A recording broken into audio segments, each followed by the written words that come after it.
Do you really want to start dating at my age? Think twice, because I tried it, and what I learned changed everything I thought I knew about myself. I'm 75 years old.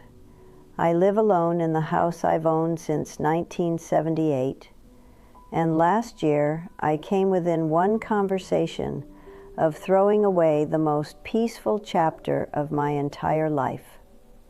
For a man. This is not a story about swearing off men. This is the story of how I almost forgot who I was, and how I remembered just in time. I grew up in a small town in the South, the kind of place where everybody knows your car and your mother's maiden name, and exactly which pew your family sits in at church on Sunday. I've lived in this house for over 40 years. My kids grew up on this street. My grandchildren visit every summer and leave muddy footprints on the back porch that I secretly love finding. I was married to my husband Robert for 46 years. We met when I was 19 at a church social where he kept trying to impress me by naming all the state capitals. I thought he was showing off. He was.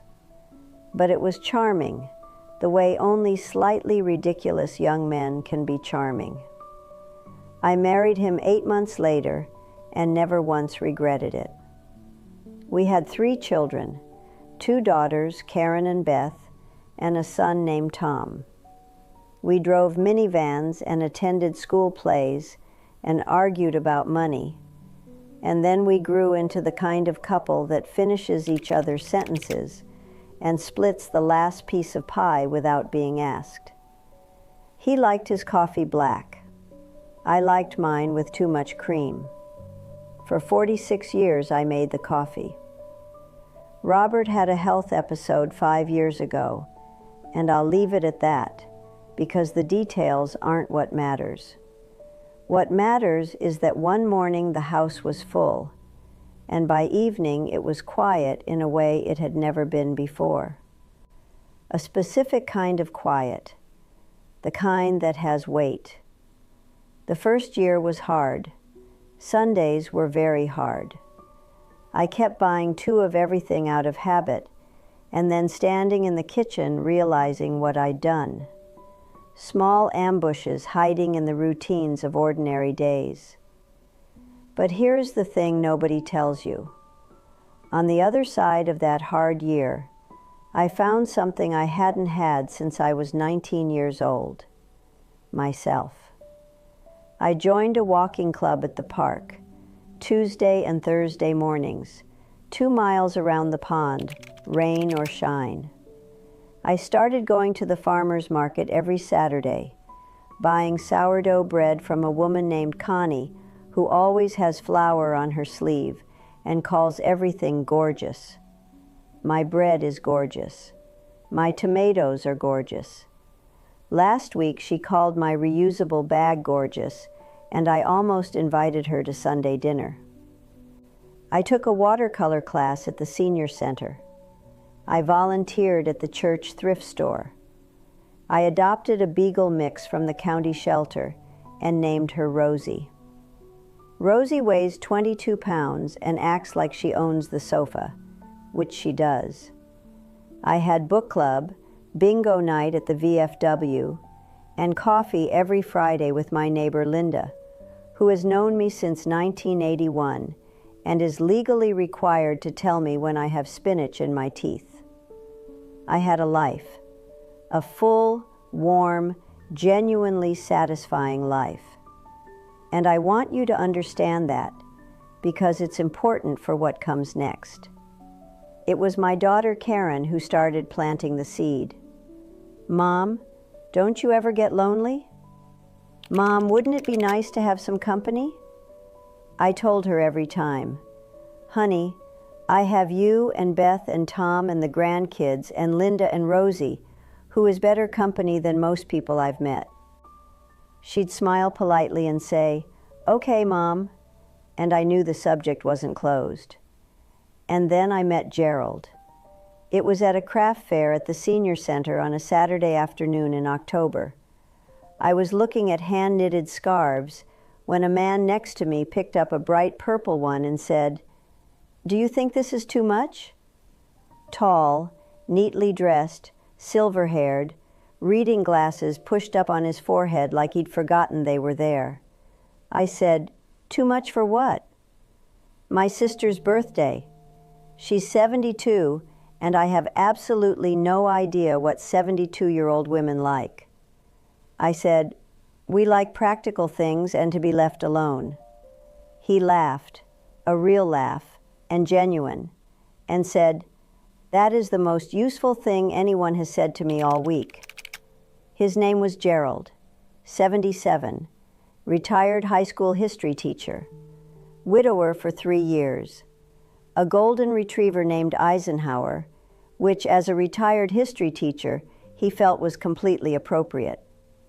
When he asked if he could call me, I said yes without thinking too hard about it, which, in hindsight, was my first sign I wasn't paying close enough attention.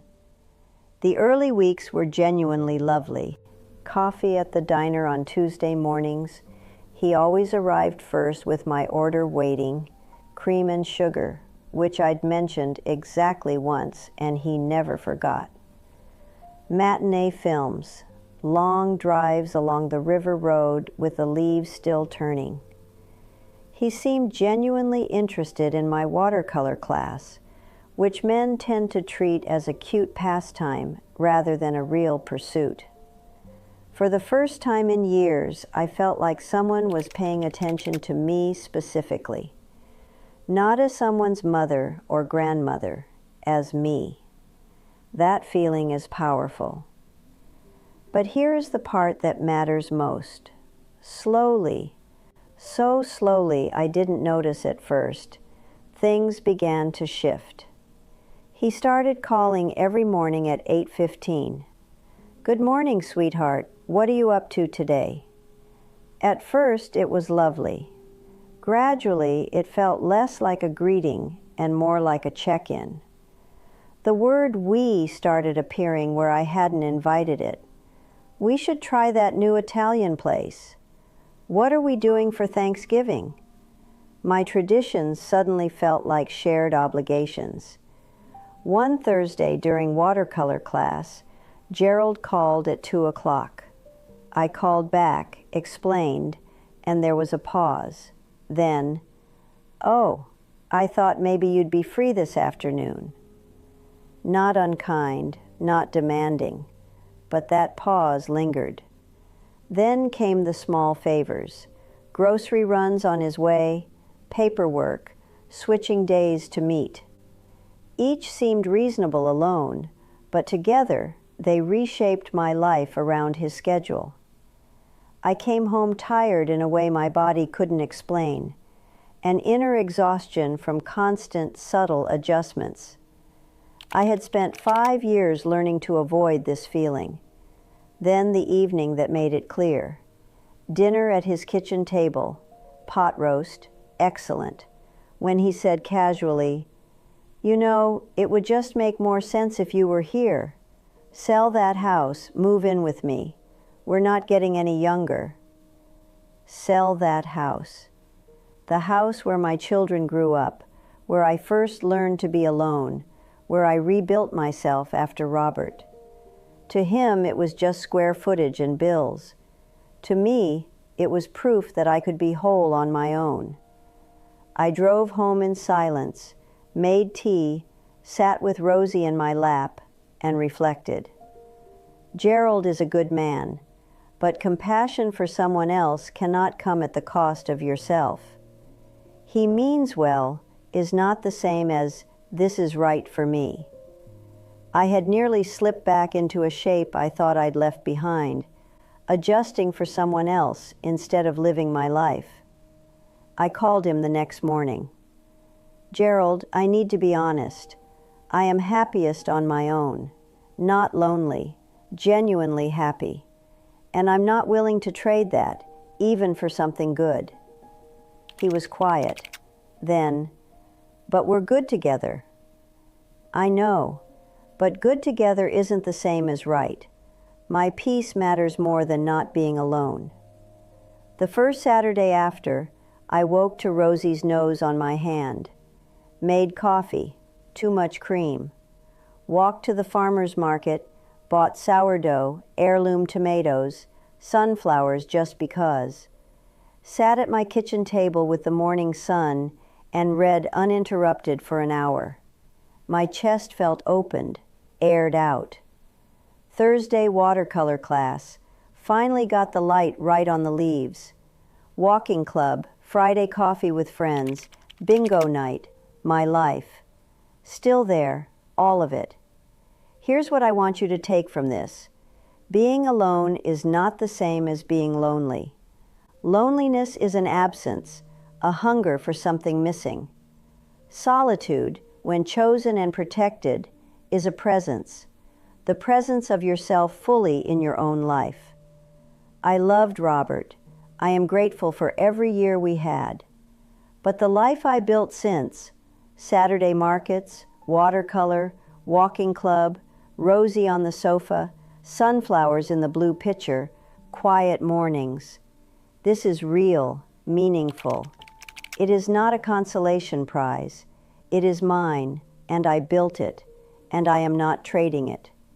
You are allowed to choose yourself. Peace is not nothing. If someone looks at what you've built and sees only square footage, that tells you something. Not that they're bad, just that they can't see you. At 75, after everything it took to become exactly who you are, you deserve to be seen. If this story found you today, leave me a comment. Tell me what you're protecting or what you're still figuring out. I read every single one. If this resonated, share it, like the video, subscribe, and take good care of your Saturday mornings. They're yours.